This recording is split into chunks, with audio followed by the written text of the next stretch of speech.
Hello friend, welcome back to my channel. আমি বলরাম আর আপনারা দেখছেন বলরাম ব্লগ। তো আজ মহাশিবরাত্রি।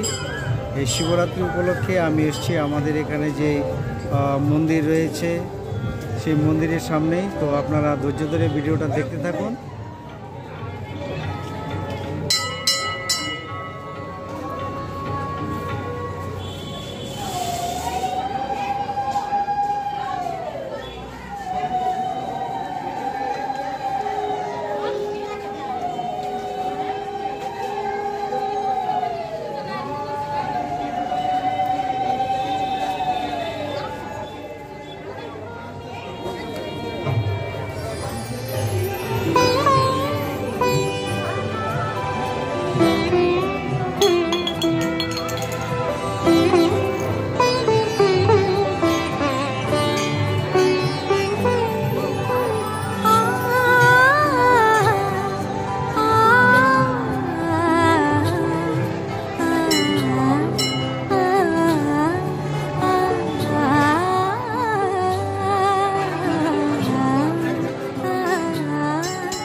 সবে রঙ্গনে আজ সবাই